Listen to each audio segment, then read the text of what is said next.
Ayah dan ibu pasti akan memberikan rumah ini padaku. Jangan ngarep kalian bisa tinggal di sini. Keluar. Itulah bentakan adik iparku tepat setelah tahlilan 7 hari ayah mertua. Dia dan ibu mertua tertawa puas mengusirku. Tapi mereka lupa satu hal. Mereka tidak tahu siapa nama yang tertulis di sertifikat rumah yang sedang mereka pijak ini. Sebelum ceritanya dimulai, silahkan tulis di kolom komentar dari daerah mana saja teman-teman yang menonton cerita ini. Jangan lupa like dan subscribe agar channel ini bisa semakin berkembang dan bisa mempersembahkan cerita yang lebih menarik lagi. Malam itu udara di dalam rumah terasa begitu berat dan menyesakan, seolah-olah duka yang tertinggal pasca acara tahlilan 7 hari meninggalnya Bapak Herman enggan beranjak pergi. Aroma melati yang mulai layu bercampur dengan sisa asap dupa menyengat hidung, menciptakan suasana mistis yang dingin. Tamu terakhir baru saja melangkah keluar pagar 10 menit yang lalu, meninggalkan kami, keluarga inti yang tersisa, dalam keheningan yang canggung. Aku, Naira, masih sibuk mondar-mandir antara ruang tamu dan dapur. Tanganku cekatan memunguti gelas-gelas air mineral bekas, menyapu remah-remah kue di karpet, dan menumpuk piring kotor yang berserakan. Keringat dingin menetes di pelipisku, punggungku terasa pegal luar biasa setelah seharian berdiri melayani tamu, namun tidak ada satupun orang di rumah ini yang peduli. Di ruang makan utama yang terhubung langsung dengan ruang keluarga, pemandangan yang tersaji sungguh membakar hati. Ibu Darmi, mertuaku, duduk bersandar di kursi jati ukiran kesayangannya dengan kaki diselonjorkan ke kursi lain. Di sampingnya duduk Sabila, adik iparku satu-satunya, yang sedang asyik memainkan ponsel pintarnya sambil sesekali terkikik kecil. Di hadapan mereka tersaji piring-piring berisi potongan buah segar dan teh manis hangat yang baru saja kubuatkan. Sementara aku bekerja seperti pembantu, mereka menikmati malam seperti ratu di istana sendiri. Tidak jauh dari mereka, suamiku, Nando, duduk termenung menatap kosong ke arah layar televisi yang mati. Dia terlihat seperti raga tanpa jiwa, diam 1000 bahasa, seolah kehadirannya di sana hanyalah sebagai pelengkap dekorasi ruangan. Kesabaran yang kupupuk selama 5 tahun pernikahan mulai terkikis perlahan ketika Sabila meletakkan ponselnya dengan kasar di atas meja. Bunyi hentakan itu cukup keras untuk memecah keheningan.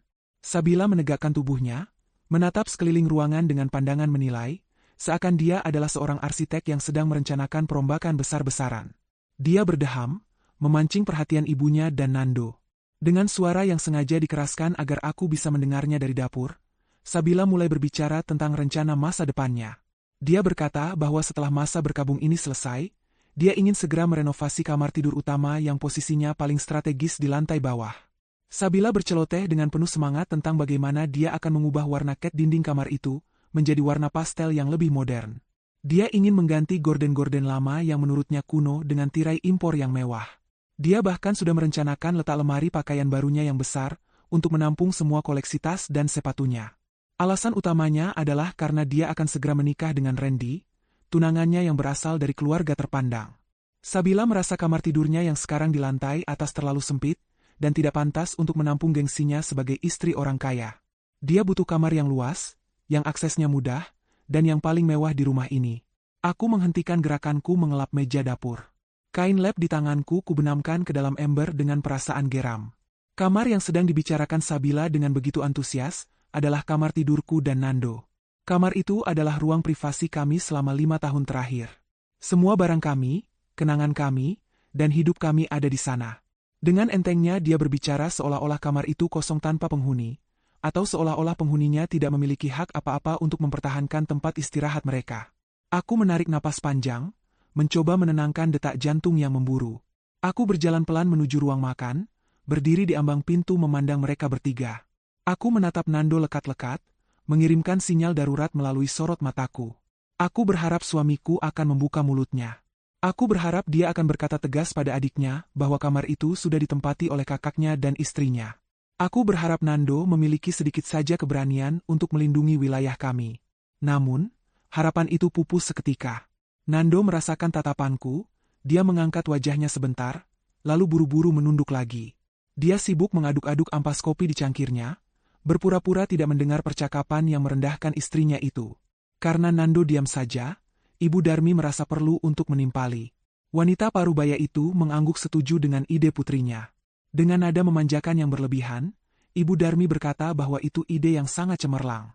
Dia bilang, Sabila adalah satu-satunya anak perempuan di keluarga ini, putri kesayangan almarhum bapak, Jadi sudah sepantasnya Sabila mendapatkan fasilitas terbaik di rumah peninggalan orang tuanya. Ibu Darmi menambahkan bahwa keluarga Randy pasti akan sering berkunjung, jadi mereka harus menunjukkan kelas mereka dengan memberikan kamar terbaik untuk pengantin baru. Ibu Darmi bahkan melirik ke arahku sekilas dengan tatapan sinis, seolah menantangku untuk membantah. Darahku mendidih. Aku tidak bisa lagi menahan diri. Aku melangkah masuk ke area ruang makan, suara langkah kakiku terdengar tegas di lantai marmer. Aku bertanya dengan suara yang kutahan agar tetap rendah, apakah mereka lupa bahwa kamar itu adalah kamarku dan Nando. Aku mengingatkan mereka bahwa kami masih tinggal di sini, dan tidak punya rencana untuk pindah ke kamar gudang, atau kamar tamu yang sempit. Aku bertanya di mana letak otak dan hati nurani mereka, membicarakan pengusiran penghuni kamar tepat di depan wajah orangnya. Sabila langsung memutar bola matanya malas. Dia mendengus kasar, lalu menatapku dengan sorot mata yang penuh penghinaan. Dia berdiri dari kursinya, berkacak pinggang menantangku. Dengan nada tinggi yang melengking, Sabila berkata bahwa aku seharusnya sadar diri. Dia bilang aku ini hanya orang luar yang beruntung bisa masuk ke keluarga ini, karena dinikahi Mas Nando. Sabila menekankan kata orang luar dengan intonasi yang sangat menyakitkan. Menurutnya, aku tidak punya hak suara di rumah ini. Dia menuduhku hanya menumpang hidup enak, menikmati fasilitas yang dibangun oleh kerja keras ayah dan ibunya. Aku menoleh cepat ke arah Nando. Kali ini aku tidak lagi diam. Aku memanggil namanya dengan suara bergetar menahan amarah. Mas Nando, kataku. Aku memintanya bicara. Aku menuntutnya untuk meluruskan kesalahpahaman adiknya yang sudah keterlaluan ini. Ini adalah kesempatan terakhir baginya untuk membuktikan bahwa dia adalah laki-laki, bahwa dia adalah suami yang layak kuhormati. Namun, jawaban yang keluar dari mulut Nando justru menghancurkan sisa-sisa harapanku. Dengan wajah memelas dan suara yang nyaris tak terdengar, Nando justru memintaku untuk mengalah. Dia berbisik, memintaku untuk tidak meributkan masalah sepele ini. Dia beralasan bahwa Sabila sedang sedih dan sensitif karena baru ditinggal bapak. Jadi sebagai kakak ipar yang baik, aku harusnya memaklumi keinginan adiknya. Nando memintaku untuk pindah sementara ke kamar belakang demi menjaga keharmonisan keluarga. Mendengar itu, rasanya seperti ada petir yang menyambar tepat di dadaku. Suamiku sendiri, orang yang kucintai dan kubela mati-matian, justru menyuruhku menyingkir demi ego adiknya yang manja. Mendengar kakaknya tidak membelaku, Sabila merasa menang telak. Dia tersenyum lebar, senyum penuh kemenangan yang licik. Kepercayaan dirinya melambung tinggi. Dia merasa di atas angin karena didukung oleh ibu dan kakaknya sendiri. Sabila melangkah maju mendekatiku, wajahnya penuh kesombongan. Tiba-tiba dia membentakku di depan semua orang. Dengan bangga dia berteriak bahwa almarhum ayah dan ibu pasti akan mewariskan rumah ini padanya. Dia mengklaim bahwa rumah ini adalah hak mutlaknya. Sabila menunjuk wajahku dan Nando bergantian, lalu berkata dengan kejam agar kami jangan pernah berharap bisa menguasai rumah ini. Dia menegaskan bahwa kami tidak akan mendapatkan apa-apa, sepeser pun tidak. Kalimat itu disambut sorak-sorai oleh Ibu Darmi. Mertuaku itu tertawa senang, menepuk-nepuk tangan seolah sedang menonton pertunjukan komedi. Dia memuji Sabila sebagai anak yang pintar dan tegas menjaga aset keluarga. Ibu Darmi ikut menambahkan cemoohan, mengatakan bahwa aku memang tidak pantas mendapatkan warisan karena aku bukan darah daging mereka. Tawa mereka berdua menggema di ruangan itu, menyayat hati, merendahkan harga diriku sampai ke titik nadir. Saat itu, aku hanya menatap Nando. Dia masih diam, tidak bergerak, tidak membela. Dia membiarkan istri sahnya dihina dan diusir secara halus di rumahnya sendiri. Detik itu, aku sadar bahwa air mataku terlalu berharga untuk diteteskan bagi manusia-manusia ini. Rasa sakit hati itu perlahan berubah menjadi tekad yang membaja. Aku tersenyum.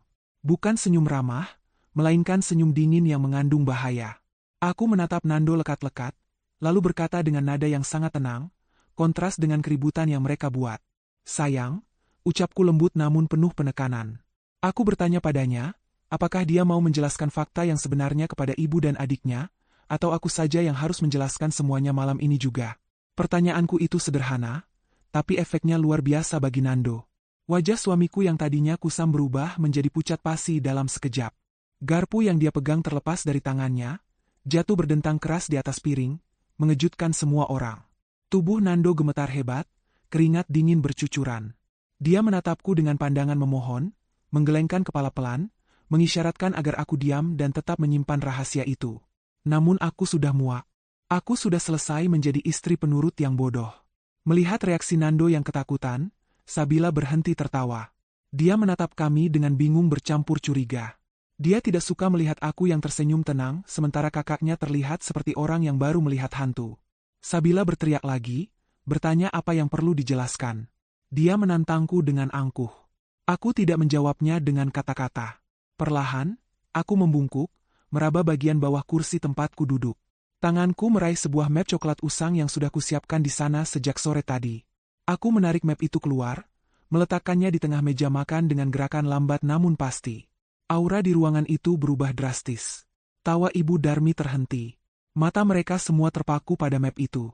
Aku mencondongkan badan ke depan, menatap mereka satu persatu dengan tatapan tajam seorang pemilik yang sedang mengadili pencuri di rumahnya sendiri. Aku berkata pelan, karena hanya aku dan suamiku yang tahu bahwa rumah itu menyimpan rahasia kelam yang akan menghancurkan kesombongan mereka malam ini juga. Jari-jariku dengan tenang membuka tali pengikat map coklat itu. Bunyi kertas yang bergesekan terdengar nyaring di tengah keheningan yang mencekam.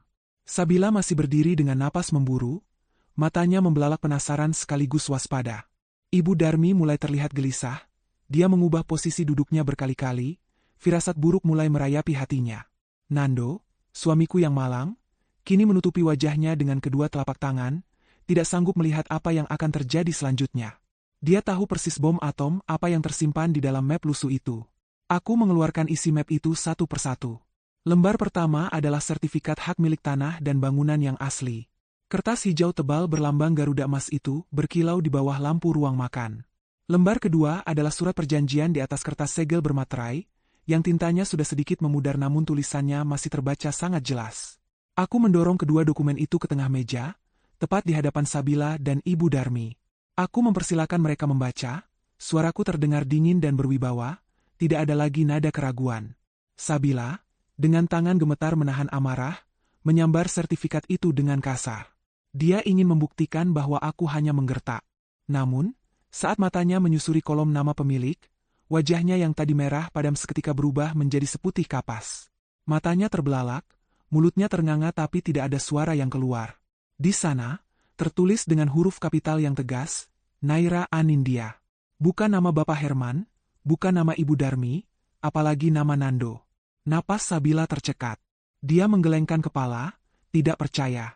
Sebelum dia sempat menyangkal, aku menunjuk kertas kedua. Surat pengakuan hutang dan pelepasan hak aset. Sabila meraih kertas itu dengan gerakan kaku. Di sana tertulis jelas tulisan tangan almarhum bapaknya. Surat itu berisi pernyataan bahwa Bapak Herman memiliki hutang judi sebesar 800 juta rupiah kepada pihak rentenir, dan karena tidak sanggup membayar, dia menyerahkan rumah ini kepadaku, Naira Anindya, yang telah melunasi seluruh hutang tersebut agar Bapak terhindar dari penjara. Aku mulai bercerita, memecah kebisuan mereka dengan fakta yang menyakitkan. Aku membawa ingatan mereka kembali ke 5 tahun yang lalu. Malam itu hujan turun sangat deras. Petir menyambar-nyambar seolah alam ikut marah. Bapak Herman pulang ke rumah ini dalam keadaan babak belur, wajahnya penuh lebam, bajunya sobek-sobek. Dia dikejar-kejar oleh penagih hutang yang mengancam akan membunuhnya, atau memenjarakannya besok pagi jika uang 800 juta tidak tersedia. Bapak menangis, bersujud di kakiku di ruang tamu ini, memohon ampun dan pertolongan.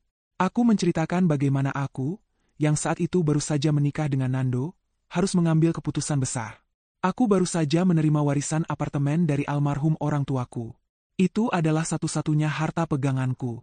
Namun, demi rasa kemanusiaan, demi melihat mertuaku yang tua renta menangis ketakutan, aku rela menjual apartemen itu malam itu juga dengan harga murah kepada kenalanku. Uang hasil penjualan itu, seluruhnya, tanpa sisa, aku gunakan untuk menebus sertifikat rumah ini dari tangan rentenir. Aku menyelamatkan Bapak dari jeruji besi. Aku menyelamatkan nama baik keluarga ini dari skandal judi yang memalukan. Aku menatap Nando yang masih menyembunyikan wajahnya. Aku berkata bahwa saat itu aku memberikan satu syarat mutlak. Bapak dan Ibu boleh tinggal di rumah ini sampai Bapak meninggal dunia. Aku berjanji merahasiakan aib ini dari siapapun, termasuk dari Sabila yang saat itu sedang kuliah di luar kota, agar dia tetap bisa membanggakan bapaknya. Tapi malam ini, lanjutku dengan suara bergetar menahan emosi, kalian membalas kebaikanku dengan air tuba. Kalian menghinaku di rumah yang kubeli dengan pengorbanan masa depanku. Kalian mengusirku dari atap yang kusediakan untuk menaungi kalian. Sabila melepaskan kertas itu dari tangannya, kertas itu melayang jatuh ke lantai marmer. Tubuhnya limbung, dia berpegangan pada pinggiran meja agar tidak jatuh. Dunianya runtuh. Sosok bapak yang selama ini dia agung-agungkan, yang dia sebut sebagai pahlawan keluarga, ternyata adalah seorang pecandu judi yang nyaris membusuk di penjara. Rumah mewah yang dia banggakan di depan teman-temannya, yang dia pamerkan pada Randy, ternyata bukan milik keluarganya, melainkan milik kakak ipar yang selama ini dia rendahkan. Sabila menoleh ke arah Ibu Darmi dengan tatapan nanar. Air mata mulai membasahi pipinya. Dia berteriak histeris, memanggil ibunya. Dia meminta Ibu Darmi mengatakan bahwa semua ini bohong. Dia memohon agar ibunya membela kehormatan bapak. Sabila tidak bisa menerima kenyataan pahit ini. Egonya hancur lebur. Dia butuh penyangkalan. Dia butuh ibunya untuk mengatakan bahwa Naira adalah pembohong besar. Semua mata kini tertuju pada Ibu Darmi. Wanita tua itu duduk terpaku, wajahnya pucat pasi namun matanya menyeratkan ketakutan yang luar biasa. Ibu Darmi tidak kaget melihat surat-surat itu. Tentu saja tidak, karena dia ada di sana malam itu. Dia ikut bersimpuh di kakiku, mencium tanganku sambil menangis meraung-raung, memohon agar aku menyelamatkan suaminya. Dia berjanji akan mengabdi padaku seumur hidup asalkan suaminya tidak dipenjara. Tapi janji tinggal janji. Begitu bapak selamat, begitu situasi aman, Ibu Darmi kembali pada watak aslinya yang sombong dan tidak tahu diri. Namun, alih-alih mengakui kebenaran dan meminta maaf, Ibu Darmi memilih jalan yang paling hina. Dia memilih untuk berbohong demi menutupi rasa malunya di depan Sabila. Dia tidak sanggup melihat kekaguman putrinya hancur. Ibu Darmi tiba-tiba berdiri, menggebrak meja dengan keras. Dia menunjuk wajahku dengan tangan gemetar, matanya melotot penuh kebencian. Dengan suara melengking tinggi, Ibu Darmi berteriak menuduhku. Dia bilang aku adalah menantu durhaka yang licik. Dia menuduhku memalsukan tanda tangan suaminya saat bapak sedang sakit keras dan tidak sadarkan diri. Dia mengarang cerita bahwa aku memanfaatkan kondisi bapak yang pikun untuk merebut harta warisan. Ibu Darmi berakting seolah-olah dia adalah korban kezaliman menantu jahat. Dia memutarbalikkan fakta dengan sangat kejam, mengatakan bahwa surat hutang itu palsu, hanya akal-akalan aku untuk menguasai rumah ini. Aku terdiam sejenak, takjub dengan kemampuan manipulasi wanita tua ini. Dia benar-benar tidak punya hati nurani. Sabila yang mendengar pembelaan ibunya langsung menyambar kesempatan itu. Dia menemukan pegangan untuk menyangkal kebenaran. Wajahnya kembali merah padam penuh amarah. Sabila memungut sertifikat di lantai, meremasnya dengan kasar, lalu melemparkannya ke wajahku. Dia berteriak memaki-maki, menyebutku wanita ular, penipu, dan pemalsu dokumen. Dia mengancam akan melaporkanku ke polisi dan menjebloskanku ke penjara, karena telah memfitnah orang yang sudah meninggal. Suasana ruang makan menjadi sangat kacau. Teriakan Sabila dan makian Ibu Darmi bersahut-sahutan, menciptakan kebisingan yang memekakan telinga. Mereka bersatu menyerangku, mencoba menghancurkan mentalku dengan tuduhan-tuduhan keji. Tapi mereka lupa, aku memegang kartu truf yang paling kuat. Aku bukan lagi Naira yang lemah. Aku menepis kertas yang dilempar Sabila, lalu melangkah mendekati Nando. Aku berdiri tepat di samping suamiku. Aku mengabaikan teriakan histeris ibu dan adiknya. Aku menatap sisi wajah Nando yang basah oleh keringat. Aku membungkuk sedikit, berbisik tepat di telinganya dengan nada yang dingin namun sangat jelas. Mas Nando, kataku. Aku mengingatkannya bahwa dia adalah saksi hidup. Dia ada di sana saat ibunya memohon-mohon di kakiku. Dia yang mengantar bapaknya menandatangani surat itu di atas materai. Aku menuntutnya untuk bicara sekarang. Aku memberikan ultimatum terakhir yang tidak bisa dia tolak. Aku berkata, jika dia tetap diam dan membiarkan ibunya memfitnahku seperti ini, maka aku akan menganggap dia bersekongkol dengan mereka. Dan jika itu terjadi, detik ini juga, aku akan mengusir mereka semua, termasuk Nando. Aku akan menceraikannya dan menghapus namanya dari hidupku. Nando mengangkat wajahnya perlahan. Matanya merah, basah oleh air mata. Dia menatap ibunya yang sedang berakting gila, lalu menatap adiknya yang buta fakta, dan terakhir menatapku. Di matanya, aku melihat ketakutan yang amat sangat, tapi juga ada benih-benih keberanian yang mulai tumbuh dari rasa muak yang sudah dia pendam selama 5 tahun. Mulutnya terbuka sedikit, hendak mengucapkan sesuatu yang akan mengubah segalanya. Ketegangan di ruang makan mencapai puncaknya ketika Nando mulai mengangkat wajahnya. Udara terasa begitu padat dan menyesakan, seolah oksigen di ruangan itu tersedot habis oleh ego dan kemarahan yang membara. Aku bisa mendengar detak jantungku sendiri yang berpacu cepat, bukan karena takut, melainkan karena adrenalin yang memuncak menunggu keputusan suamiku. Ibu Darmi, yang menyadari perubahan gelagat Nando, tampak panik. Insting manipulasinya langsung bekerja. Dia tahu bahwa jika Nando berbicara jujur, maka tamatlah riwayat sandiwara yang sudah dia bangun selama 5 tahun ini. Dia tidak boleh membiarkan anak laki-lakinya itu menghancurkan citra suci almarhum suaminya dan harga dirinya sendiri di depan Sabila. Tanpa peringatan, Ibu Darmi melangkah maju dengan gerakan kasar yang mengejutkan. Wajah tuanya yang biasanya dipoles bedak tebal kini terlihat beringas, penuh dengan kebencian yang murni. Dia tidak lagi melihatku sebagai menantu, melainkan sebagai musuh yang harus dimusnahkan. Mulutnya komat kamit memuntahkan sumpah serapah yang sangat kasar, kata-kata yang tidak pantas diucapkan oleh seorang wanita tua yang baru saja menggelar tahlilan. Dia berteriak agar aku diam, menuduhku telah mencuci otak Nando dengan guna-guna, dan menyebutku wanita pembawa sial yang ingin memecah belah keluarganya. Suaranya melengking tinggi, memekakan telinga, berusaha menutupi suara hati nurani yang mungkin sedang berbisik di telinga Nando. Belum puas dengan serangan verbal, Ibu Darmi mengangkat tangan kanannya tinggi-tinggi. Matanya terkunci pada pipiku. Aku bisa melihat kilatan niat jahat di sana. Dia ingin menamparku. Dia ingin menyakitiku secara fisik untuk membungkam mulutku dan menjatuhkan mentalku. Jarak kami hanya tinggal 1 langkah. Aku berdiri tegak, tidak bergeming sedikitpun. Aku sudah siap menerima tamparan itu. Dalam hatiku, aku justru berharap dia melakukannya. Jika telapak tangannya menyentuh kulitku, itu akan menjadi bukti visum yang sempurna untuk menyeretnya kerana hukum pidana penganiayaan. Aku menatap matanya tanpa kedip, menantangnya untuk menyelesaikan apa yang dia mulai. Tangan keriput itu melayang cepat di udara, mengarah tepat ke wajahku. Sabila yang berdiri di belakang ibunya menahan napas. Matanya terbelalak menunggu bunyi tamparan yang akan memuaskan hatinya. Namun, bunyi itu tidak pernah terdengar. Waktu seolah berhenti berputar sepersekian detik. Tepat ketika ujung jari Ibu Darmi hampir menyentuh pipiku, sebuah tangan kekar muncul dari samping dan mencengkeram pergelangan tangan Ibu Darmi dengan kuat di udara. Cengkeraman itu begitu erat, hingga membuat gerakan Ibu Darmi terhenti, seketika dengan sentakan yang keras. Ruangan itu kembali hening, kali ini keheningan yang berbeda. Keheningan karena syok. Semua mata tertuju pada tangan yang menahan serangan itu. Itu adalah tangan Nando. Suamiku. Laki-laki yang selama 5 tahun ini selalu menunduk. Selalu diam, selalu mengalah, dan selalu takut pada bayang-bayang ibunya sendiri. Malam ini, untuk pertama kalinya dalam sejarah pernikahan kami, dia menggunakan kekuatan fisiknya untuk menghentikan ibunya. Nando berdiri di sana, tubuhnya gemetar hebat, bukan karena takut, melainkan karena luapan emosi yang sudah tidak terbendung lagi. Urat-urat di leher dan lengannya menonjol keluar, menandakan betapa besar tenaga yang dia keluarkan untuk menahan amarahnya sendiri. Ibu Darmi menoleh ke arah anaknya dengan tatapan tidak percaya. Matanya membelalak lebar, mulutnya ternganga. Dia mencoba menarik tangannya, tapi cengkeraman Nando terlalu kuat, seperti catut besi yang mengunci mati. Ibu Darmi berteriak marah, bertanya apa yang dilakukan Nando. Dia membentak anaknya, mengatakan bahwa Nando sudah gila karena berani melawan ibu kandungnya sendiri, demi membela istri yang menurutnya kurang ajar. Dia menuduh Nando sebagai anak durhaka yang kualat, yang tangannya akan membusuk karena menyentuh ibunya dengan kasar. Nando tidak melepaskan cengkeramannya. Dia menatap ibunya lurus-lurus, tepat ke dalam manik mata wanita yang melahirkannya itu. Di sana, aku tidak lagi melihat sorot mata Nando yang lemah dan ragu-ragu. Yang ada hanyalah sorot mata penuh luka, kekecewaan, dan kelelahan yang amat sangat. Air mata menetes dari sudut matanya, mengalir deras membasahi pipinya yang tirus, tapi suaranya terdengar rendah dan bergetar menahan tangis.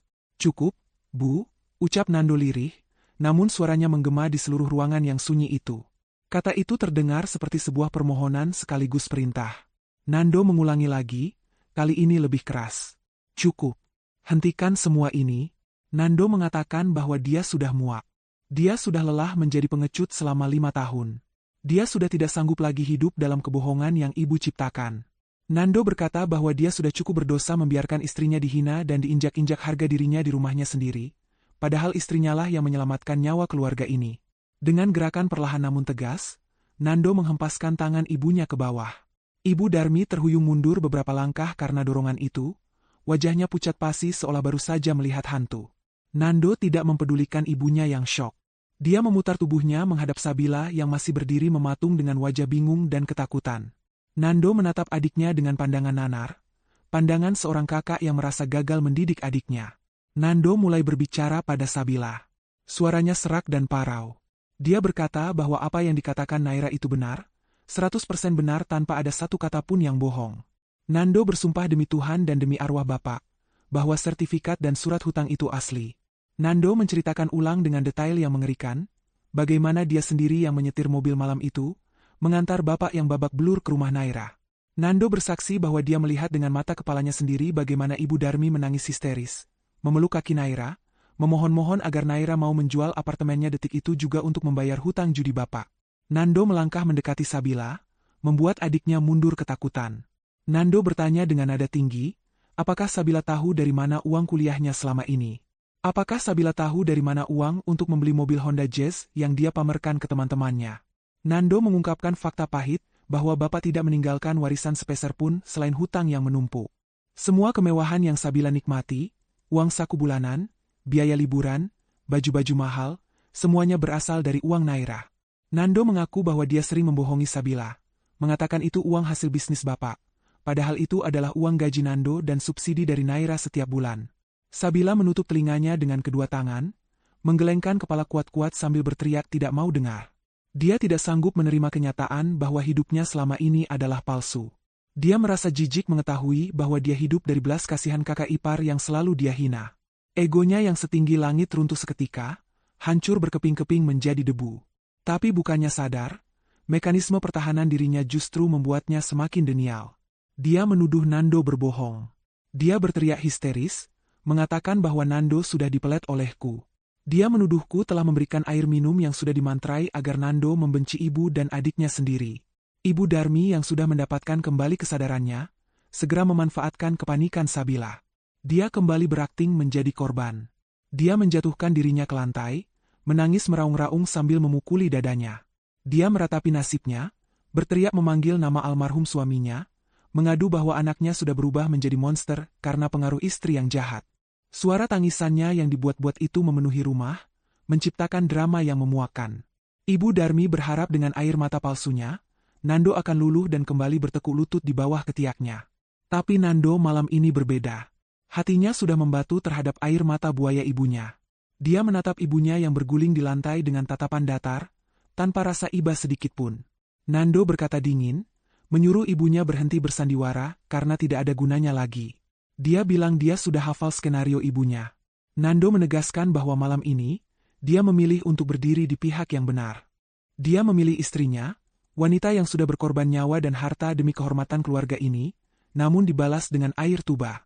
Nando menyatakan bahwa dia sudah selesai menjadi anak mami yang bodoh. Mendengar ucapan Nando yang begitu final, Sabila semakin kehilangan akal sehatnya. Dia merasa terpojok. Dia merasa dikhianati oleh satu-satunya laki-laki yang menjadi pelindungnya. Rasa malu karena ketahuan miskin dan rasa marah, karena merasa dibohongi bercampur menjadi satu. Dia menatapku dengan tatapan membunuh. Dalam pikiran sempitnya, akulah penyebab semua kehancuran ini. Jika saja aku tidak membongkar rahasia ini, dia masih bisa hidup nyaman sebagai putri raja. Sabila memutuskan untuk melakukan langkah terakhir yang putus asa. Dia berpikir jika dia tidak bisa menang di dalam rumah, dia akan mencari dukungan dari luar. Dia akan menggunakan senjata andalannya, fitnah dan playing victim di depan umum. Tanpa diduga, Sabila berlari kencang menuju pintu depan. Dia membuka pintu lebar-lebar dan berlari keluar ke halaman rumah, sambil berteriak sekuat tenaga. Suaranya memecah keheningan malam di kompleks perumahan kami. Dia berteriak minta tolong, berteriak maling, berteriak pembunuhan, apa saja yang bisa memancing perhatian orang. Dia mulai mengarang cerita bahwa aku sedang menganiaya ibunya. Dia ingin menciptakan keributan agar warga datang, lalu dia bisa memutarbalikkan fakta di depan masa, dan membuatku diusir oleh warga kampung. Itu adalah taktik licik yang sering dia lihat di sinetron, dan dia pikir itu akan berhasil di dunia nyata. Aku menatap punggung Sabila yang menghilang di balik pintu dengan tenang. Aku tidak mengejarnya dengan panik. Aku menoleh ke arah Nando. Suamiku mengangguk pelan, seolah memberi isyarat bahwa dia siap menghadapi apapun yang terjadi di luar sana. Dia mengulurkan tangannya padaku. Aku menyambut uluran tangan itu, merasakan telapak tangannya yang kasar namun hangat. Genggamannya erat, memberikan kekuatan baru. Kami berjalan beriringan menuju pintu depan, meninggalkan Ibu Darmi yang masih menangis sendirian di lantai ruang makan, menyusul Sabila yang sedang menggelar pengadilan jalanan untuk dirinya sendiri. Udara malam di luar rumah terasa dingin menusuk tulang, kontras dengan panasnya suasana di dalam. Sabila sudah berdiri di tengah jalan aspal depan rumah, tepat di bawah lampu penerangan jalan yang temaram. Rambutnya acak-acakan, air matanya bercucuran deras, dan dia berteriak histeris seperti orang gila. Suaranya yang melengking memanggil-manggil tetangga, memohon pertolongan seolah-olah nyawanya sedang terancam. Beberapa lampu teras rumah tetangga mulai menyala satu persatu. Pintu-pintu pagar berderit dibuka. Wajah-wajah penasaran mulai bermunculan dari balik pagar. Pak RT yang rumahnya hanya berjarak 3 rumah dari kami terlihat berlari kecil sambil membetulkan sarungnya, diikuti oleh beberapa bapak-bapak ronda yang kebetulan sedang lewat. Dalam hitungan menit, kerumunan kecil sudah terbentuk di depan pagar rumah kami. Mereka berbisik-bisik, bertanya-tanya apa yang terjadi di rumah keluarga almarhum Pak Herman yang baru saja selesai tahlilan itu. Melihat audiens sudah berkumpul, akting Sabila semakin menjadi-jadi. Dia menjatuhkan dirinya ke aspal, bersimpuh di depan Pak RT sambil menunjuk-nunjuk ke arah rumah.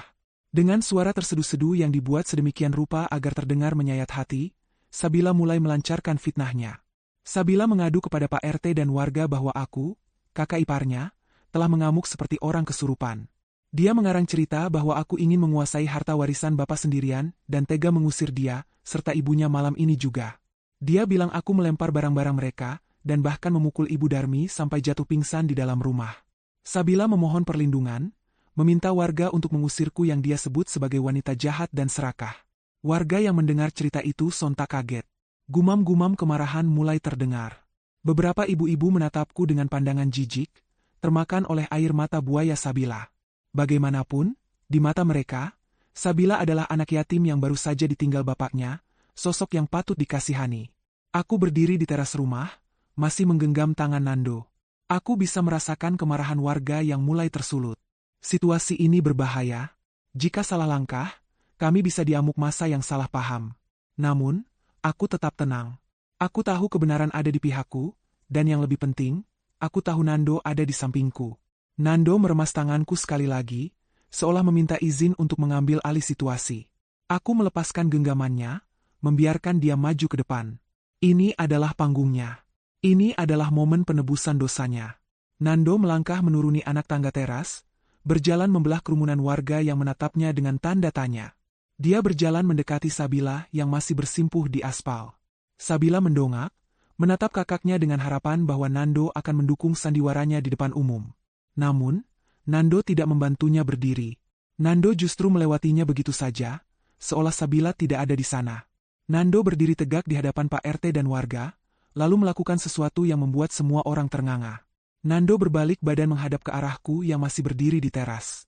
Di depan puluhan pasang mata tetangga, suamiku perlahan menekuk lututnya. Dia bersujud. Dia bersujud di kakiku, mencium ujung gamis yang kukenakan. Suasana mendadak hening. Angin malam pun seolah berhenti berhembus. Tidak ada yang bersuara, bahkan Sabila pun berhenti menangis karena syok melihat kakaknya merendahkan diri sedemikian rupa di depan istrinya. Nando bertahan dalam posisi sujud itu selama beberapa detik, sebuah simbol penyesalan yang amat dalam, sebuah pengakuan dosa tanpa kata-kata kepada wanita yang telah dia kecewakan. Nando kemudian bangkit berdiri, menyeka air mata di pipinya dengan punggung tangan. Dia berbalik lagi menghadap warga. Wajahnya terlihat lelah, tapi matanya memancarkan ketegasan yang belum pernah dilihat oleh siapapun sebelumnya. Dengan suara lantang yang bergetar oleh emosi, Nando mulai berbicara. Dia tidak membela diri, tapi dia membuka aib keluarganya sendiri demi membela kehormatanku. Nando berkata kepada Pak RT dan seluruh warga bahwa dia minta maaf karena telah membuat keributan malam ini. Dia menyatakan dengan tegas bahwa apa yang dituduhkan Sabila itu bohong besar. Tidak ada penganiayaan, tidak ada perebutan warisan, karena sesungguhnya tidak ada warisan yang ditinggalkan oleh Bapak Herman. Nando menarik napas panjang, lalu meledakkan bom kebenaran itu di depan umum. Dia mengaku bahwa bapaknya, Pak Herman yang selama ini dihormati warga, adalah seorang pecandu judi kelas berat. Suara kaget terdengar serempak dari kerumunan warga. Mereka saling pandang, tidak percaya. Nando melanjutkan kesaksiannya tanpa ragu. Dia menceritakan bahwa 5 tahun lalu, bapaknya kalah judi ratusan juta rupiah dan hampir dipenjara. Sertifikat rumah ini sudah disita rentenir. Saat itulah, istrinya, Naira, menjual seluruh harta bendanya untuk menebus sertifikat rumah ini. Nando menunjuk ke arah rumah besar di belakangnya. Dia berteriak bahwa rumah ini, tanah ini, bangunan ini, 100% milik Naira. Bukan milik bapak, bukan milik ibu, bukan milik Sabila. Naira membelinya dengan uang tunai demi menyelamatkan wajah keluarga ini. Nando menunjuk ke arah Sabila yang kini terduduk lemas di aspal dengan wajah pucat. Dia berkata bahwa selama 5 tahun, Naira menampung mereka, memberi makan, membiayai gaya hidup mewah Sabila dan ibu, tanpa pernah mengeluh, tanpa pernah menuntut sewa. Naira menutupi aib bapak rapat-rapat agar Sabila tidak malu di depan teman-temannya. Tapi malam ini, lanjut Nando dengan suara tercekat, ibu dan Sabila malah menghina Naira, mengusir Naira dari rumahnya sendiri, dan memfitnahnya di depan warga. Nando bertanya kepada warga, siapa sebenarnya yang jahat di sini? Siapa yang tidak tahu diri? Istrinya yang penolong? Atau ibu dan adiknya yang seperti air susu dibalas air tuba? Pengakuan Nando itu bagaikan petir di siang bolong. Warga yang tadinya simpati pada Sabila, kini berbalik menatapnya dengan pandangan jijik dan marah. Bisik-bisik tetangga mulai terdengar, kali ini nadanya menyerang Sabila. Ada yang mengatakan tidak menyangka Pak Herman ternyata tukang judi. Ada yang mencibir gaya hidup Sabila yang sok kaya padahal aslinya miskin. Ada yang geleng-geleng kepala melihat betapa mulianya hati Naira, dan betapa busuknya hati mertua dan iparnya. Rasa malu yang dirasakan Sabila saat ini jauh lebih besar daripada jika dia diam saja di dalam rumah. Dia ingin tanah membelah dan menelannya hidup-hidup. Tepat saat itu, Ibu Darmi muncul di pintu depan. Dia tertatih-tatih keluar, berharap bisa ikut bermain drama. Tapi begitu melihat tatapan warga yang penuh penghakiman, langkahnya terhenti. Pak RT menggelengkan kepala dengan wajah kecewa berat. Dia berkata pada Ibu Darmi, bahwa dia tidak menyangka Ibu Darmi tega berbuat sezalim itu pada menantu sebaik Naira. Pak RT menegaskan bahwa hukum di negara ini jelas, siapa yang punya sertifikat, dialah pemilik rumah. Dia meminta Ibu Darmi dan Sabila untuk tahu diri, dan tidak membuat onar di kampung ini dengan fitnah murahan. Dukungan warga kini beralih sepenuhnya padaku dan Nando. Ibu-ibu yang tadi sinis kini menatapku dengan rasa kasihan dan kagum. Mereka mulai mencemooh Sabila yang masih terduduk di jalan. Situasi berbalik 180 derajat. Senjata makan tuan. Sabila yang ingin mempermalukanku, justru menelanjangi aibnya sendiri di depan seluruh tetangga. Reputasinya hancur dalam sekejap. Tunangannya, keluarga besarnya, teman-temannya, semua akan segera tahu bahwa dia hanyalah penipu yang hidup dari belas kasihan kakak ipar. Aku melangkah maju, berdiri di samping Nando. Aku menatap Ibu Darmi dan Sabila yang kini menjadi tontonan warga. Wajahku datar, tanpa ekspresi kemenangan, hanya ekspresi lelah dari seseorang yang ingin mengakhiri drama panjang ini. Dengan suara yang tenang namun terdengar jelas oleh semua orang, aku menjatuhkan vonis terakhir. Aku berkata kepada mereka berdua, karena kalian sudah melibatkan warga dan membuat ini menjadi urusan publik, maka aku tidak perlu lagi berbaik hati menjaga rahasia kalian. Aku memberikan ultimatum. Aku memberi mereka waktu 1 jam untuk mengemasi barang-barang pribadi mereka. Hanya pakaian dan barang pribadi, tidak boleh membawa satupun barang elektronik atau perabot yang dibeli dengan uangku. Jika dalam 1 jam mereka belum keluar dari pagar rumah ini, aku akan meminta bantuan keamanan kompleks dan polisi untuk mengosongkan rumah ini secara paksa atas tuduhan penyerobotan lahan dan pencemaran nama baik. Ibu Darmi menjerit histeris mendengar pengusiran itu. Dia mencoba maju untuk menyerangku lagi, tapi kali ini warga yang menghalanginya. Bapak-bapak ronda berdiri menjadi pagar betis melindungi aku dan Nando. Ibu Darmi menangis meraung-raung, memaki warga, memaki Nando, memaki nasib. Tapi tidak ada yang peduli lagi. Air matanya sudah tidak laku. Nando menatap ibunya dengan pandangan kosong, lalu berbalik badan merangkul pundakku, mengajakku masuk kembali ke dalam rumah. Dia menutup pintu pagar besi dengan keras, memisahkan dunia kami dari parasit yang selama ini menggerogoti kebahagiaan kami. Di luar sana, di bawah sorot lampu jalan, Sabila dan Ibu Darmi harus menelan pil pahit dari karma yang mereka tanam sendiri, disaksikan oleh puluhan mata tetangga yang menjadi hakim jalanan malam itu. Jam dinding kuno di ruang tengah berdentang 1 kali, menandakan waktu terus berjalan mendekati batas akhir ultimatum yang kuberikan. Suasana di dalam rumah kini terasa seperti medan perang yang baru saja ditinggalkan pasukannya, berantakan dan penuh dengan hawa permusuhan yang kental. Setelah drama pengadilan jalanan yang memalukan di depan warga, Ibu Darmi dan Sabila tidak punya pilihan lain selain kembali masuk ke dalam rumah dengan kepala tertunduk, diiringi cemoohan tetangga yang masih menggema di telinga mereka. Wajah mereka merah padam, campuran antara rasa malu yang tak tertahankan dan kemarahan yang tidak bisa dilampiaskan. Namun, tidak ada lagi teriakan garang atau ancaman kosong dari mulut mereka. Kehadiran Nando yang berdiri tegak di ambang pintu, melipat kedua tangannya di dada dengan tatapan mengawasi, membuat nyali mereka ciut seketika. Di dalam kamar tamu yang selama ini ditempati Ibu Darmi, terdengar suara gaduh barang-barang yang dilempar ke dalam koper.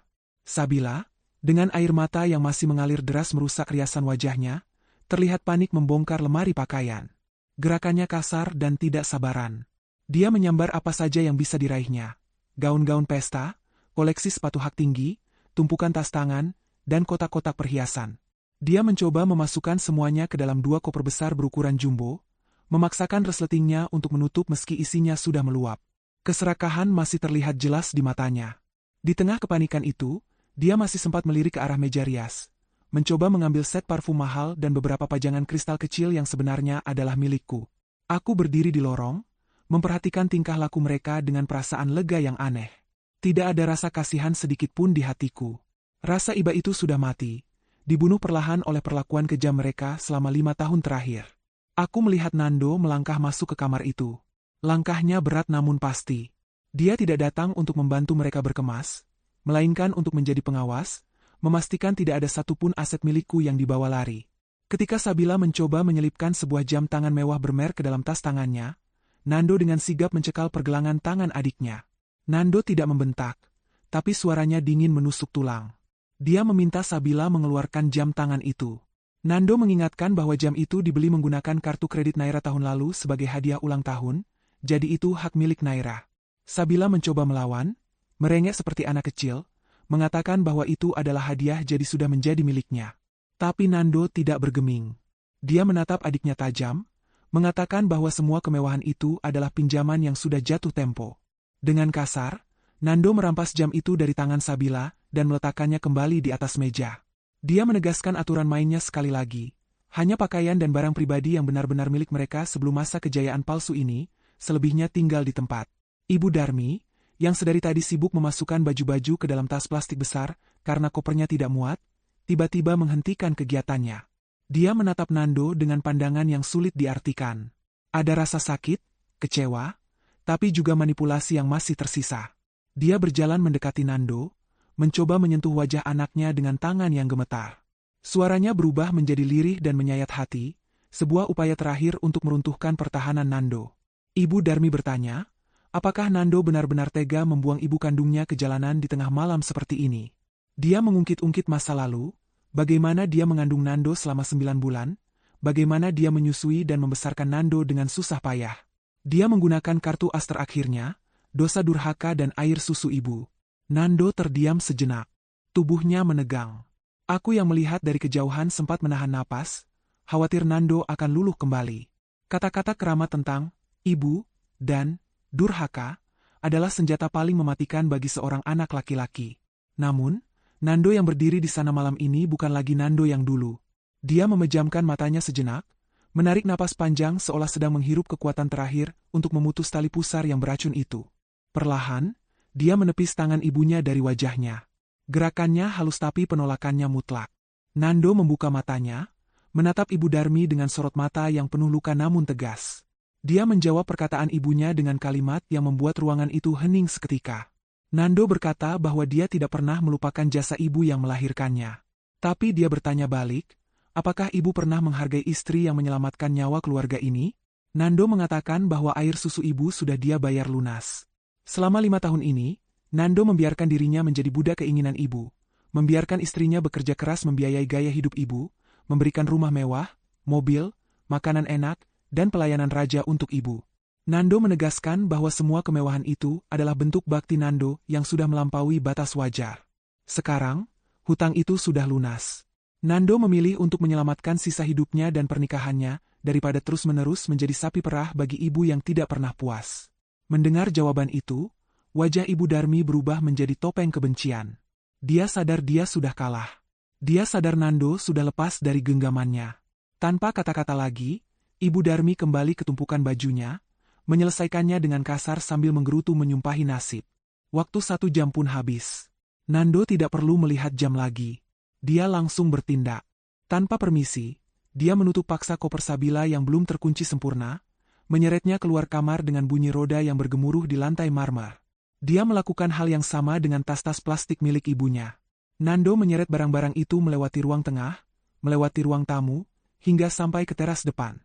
Sabila dan Ibu Darmi terpaksa berlari kecil mengikuti di belakangnya, berusaha menyelamatkan barang-barang mereka yang mungkin terjatuh. Pemandangan itu sungguh menyedihkan sekaligus memuaskan. 2 wanita yang beberapa jam lalu duduk layaknya ratu yang sombong, kini tergopoh-gopoh seperti terusir dari istana hayalan mereka sendiri. Sampai di depan pagar besi yang menjulang tinggi, Nando meletakkan koper-koper itu di trotoar luar. Dia tidak melemparnya, dia meletakkannya dengan cukup sopan, sisa-sisa penghormatan terakhir yang bisa dia berikan. Sabila dan Ibu Darmi melangkah keluar pagar dengan langkah gontai. Begitu kaki mereka menyentuh aspal jalanan umum, Nando langsung menarik pintu gerbang besi itu. Bunyi klang yang keras saat gerbang itu tertutup dan dikunci terdengar, seperti suara palu hakim yang mengetuk vonis akhir. Dari balik jeruji pagar, Ibu Darmi menatap Nando dengan tatapan nyalang. Dia berteriak untuk terakhir kalinya, mengutuk Nando agar hidupnya tidak bahagia, mengatakan bahwa surga ada di telapak kaki ibu. Tapi Nando tidak goyah. Dia menatap ibunya dari balik pagar pembatas, wajahnya datar tanpa ekspresi. Dia menjawab pelan, cukup untuk didengar oleh mereka, bahwa surga tidak mungkin berada di telapak kaki ibu yang mengajarkan anak-anaknya untuk menjadi penipu dan tidak tahu terima kasih. Nando berbalik badan, meninggalkan mereka yang masih berdiri terpaku di pinggir jalan yang gelap. Nando berjalan kembali ke arahku yang menunggu di teras. Bahunya yang selama ini selalu terlihat tegang dan membungkuk karena beban, kini terlihat lebih rileks. Dia menaiki anak tangga, berdiri di hadapanku, lalu tiba-tiba memelukku erat. Tubuhnya bergetar, dan aku bisa merasakan kehangatan air matanya yang menembus kain baju di bahuku. Dia menangis, bukan karena sedih kehilangan keluarganya, tapi karena pelepasan beban emosi yang luar biasa berat. Dia berbisik kata maaf berkali-kali di telingaku. Aku membalas pelukannya, mengusap punggungnya, memberikan kenyamanan yang selama ini dia cari di tempat yang salah. Malam itu, rumah besar kami terasa sunyi, tapi bukan sunyi yang menakutkan. Itu adalah kesunyian yang damai, kesunyian dari sebuah rumah yang akhirnya bersih dari racun. 3 hari telah berlalu sejak malam pengusiran itu. Langit Jakarta siang ini terasa membakar kulit, matahari bersinar terik tanpa ampun, seolah ingin memanggang siapa saja yang tidak berteduh. Di sebuah kawasan padat penduduk di pinggiran kota, jauh dari kompleks perumahan elit tempat kami tinggal, Sabila dan Ibu Darmi kini harus berhadapan dengan realita kehidupan yang sebenarnya. Mereka menyewa sebuah kontrakan petak sempit berukuran 3 kali 4 meter. Dindingnya bercat kapur yang sudah mengelupas di sana-sini, atap sengnya bocor dan memantulkan panas matahari, hingga membuat ruangan di dalamnya terasa seperti oven. Di dalam ruangan sempit yang pengap itu, barang-barang mewah mereka menumpuk tidak karuan di sudut ruangan, menciptakan pemandangan yang kontras dan ironis. Koper-koper mahal berisi gaun pesta berhimpitan dengan kasur busa tipis yang digelar di lantai. Tidak ada AC dingin yang biasa memanjakan kulit mereka, hanya ada kipas angin kecil berdebu yang memutar udara panas, mendengung ribut seolah mengejek nasib mereka. Bau selokan yang mampet dari depan gang tercium samar-samar setiap kali angin berhembus, membuat Ibu Darmi terus-menerus menutup hidungnya dengan sapu tangan, mengeluh pusing dan mual. Sabila duduk bersandar di dinding, keringat membasahi dahi dan lehernya. Wajahnya kusam, rambutnya lepek karena belum keramas dengan sampo mahal kesukaannya. Perutnya berbunyi nyaring, rasa lapar mulai menggerogoti. Uang tunai yang mereka bawa sangat terbatas, dan ATM Nando yang dulu dipegang Sabila sudah diblokir total sejak malam itu. Mereka baru sadar betapa mahalnya harga makanan jika harus membeli sendiri, setiap hari tanpa kartu kredit tak terbatas milik kakak ipar. Kemarin mereka hanya makan mie instan, dan hari ini persediaan itu pun sudah menipis. Kekesalan Sabila memuncak. Dia menatap ibunya yang sedang tiduran sambil mengipasi diri dengan potongan kardus. Pertengkaran pun pecah. Sabila mulai menyalahkan ibunya. Dia berteriak, mengatakan bahwa semua ini gara-gara ibu. Jika saja ibu jujur dari awal soal hutang bapak, jika saja ibu tidak memprovokasi Sabila untuk membenci Naira, mungkin mereka tidak akan berakhir di tempat kumuh ini. Sabila mengungkit betapa bodohnya mereka yang terlalu serakah ingin menguasai rumah, padahal sudah hidup enak menumpang gratis. Ibu Darmi yang tidak terima disalahkan langsung bangkit duduk. Dia membalas teriakan anaknya dengan tak kalah sengit. Dia menyalahkan Sabila yang bermulut besar dan tidak sabaran. Menurut Ibu Darmi, jika Sabila tidak sombong dan berkoar-koar di acara tahlilan, rahasia itu akan tetap aman dan mereka masih bisa menikmati fasilitas Naira. Mereka saling tuding, saling mencaci, melempar kesalahan satu sama lain. Suara teriakan mereka terdengar sampai ke tetangga sebelah, membuat penghuni kontrakan lain menggedor dinding, menyuruh mereka diam. Di tengah keputusasaan karena tidak punya uang, Sabila teringat pada harta karun yang dia bawa. Tas-tas branded koleksinya. Ada beberapa tas berlabel Hermes, Gucci, dan Louis Vuitton yang dulu dibelikan Nando sebagai hadiah-hadiah istimewa. Mata Sabila berbinar. Dia berpikir, jika dia menjual satu saja tas ini, dia bisa mendapatkan uang puluhan juta rupiah. Cukup untuk menyewa apartemen yang lebih layak dan makan enak selama beberapa bulan. Dengan semangat menggebu, Dia membongkar kopernya, mengambil tas berwarna oranye cerah yang dia yakini sebagai tas Hermes asli seharga ratusan juta. Tanpa membuang waktu, Sabila berdandan seadanya dan pergi ke sebuah toko barang bekas mewah, Preloved Branded Store, di pusat kota. Dia berjalan masuk dengan dagu terangkat, mencoba mengembalikan sisa-sisa kepercayaan dirinya. Dia meletakkan tas itu di meja penilaian dengan gaya angkuh, meminta pemilik toko untuk menaksir harganya. Dalam bayangannya, pemilik toko akan terkesima dan langsung mentransfer uang puluhan juta. Namun, kenyataan menamparnya lebih keras daripada tamparan fisik. Pemilik toko, seorang wanita parubaya yang ahli menilai barang mewah, hanya melihat tas itu sekilas, meraba bahannya, dan tertawa kecil. Dia mengembalikan tas itu kepada Sabila dengan tatapan meremehkan. Wanita itu berkata bahwa dia tidak menerima barang KW alias palsu. Sabila terbelalak, wajahnya merah padam. Dia bersikeras bahwa tas itu asli, hadiah dari kakaknya yang kaya raya. Dia berteriak marah, menuduh pemilik toko itu buta. Pemilik toko itu dengan tenang menunjukkan jahitannya yang kasar dan logo yang sedikit miring, tanda-tanda barang tiruan kualitas rendah yang bisa dibeli di pasar grosir dengan harga murah. Sabila terdiam, lututnya lemas. Dia baru menyadari satu hal yang sangat menyakitkan. Selama ini Nando dan Naira membohonginya. Demi menjaga perasaan Sabila agar merasa setara dengan teman-teman sosialitanya, Nando membelikan barang-barang palsu dan mengakuinya sebagai barang asli. Uang mereka sebenarnya terbatas karena harus menanggung hutang bapak dan biaya hidup boros ibu. Sabila merasa seperti orang paling bodoh sedunia. Dia berjalan keluar dari toko itu dengan langkah gontai, memeluk tas palsu yang kini tidak ada harganya itu, air matanya menetes di trotoar yang panas. Kehancuran Sabila belum berhenti di situ. Saat dia pulang ke kontrakan dengan tangan hampa, dia melihat sebuah mobil mewah terparkir di depan gang sempit itu. Jantungnya berdegup kencang. Dia mengenali plat nomor mobil itu. Itu mobil Randy, tunangannya. Harapan kembali mekar di hatinya. Dia berpikir Randy datang untuk menyelamatkannya, membawanya pergi dari neraka kemiskinan ini. Sabila merapikan rambutnya, berlari kecil menghampiri mobil itu dengan senyum lebar.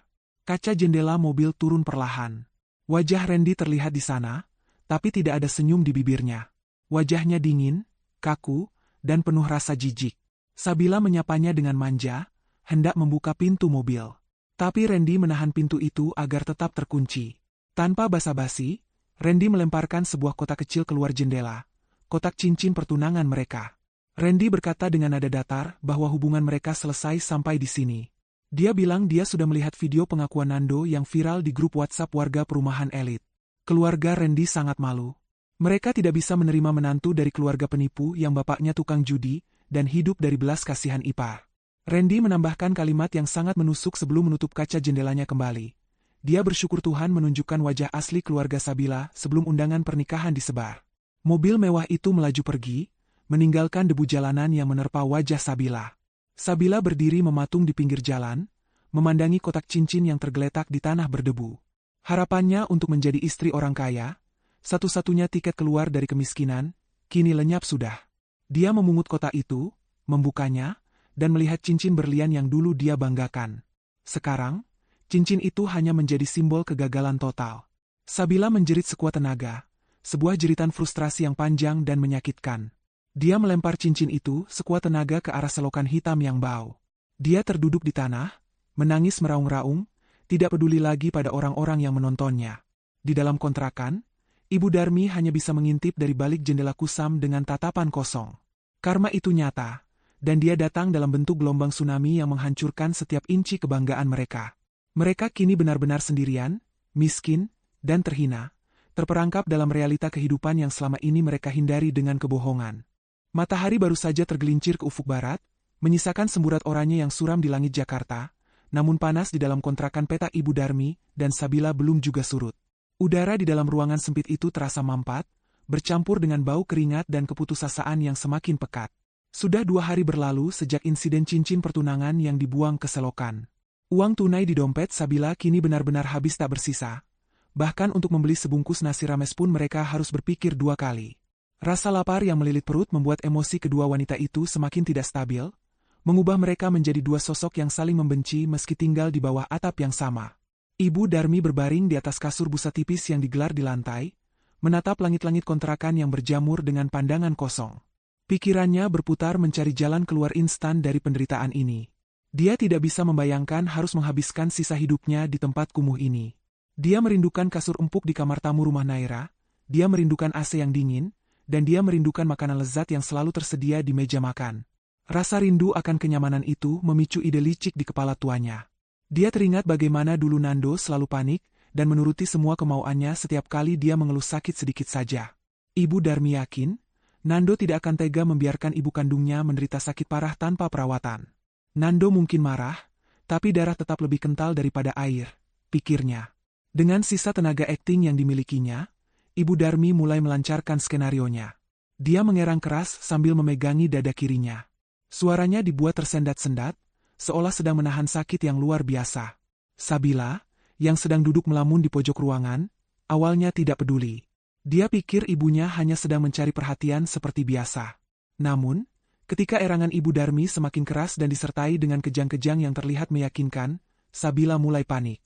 Dia mendekati ibunya, mengguncang tubuh wanita tua itu. Ibu Darmi memutar bola matanya ke atas, berpura-pura sesak napas, dan berbisik terbata-bata memanggil nama Nando.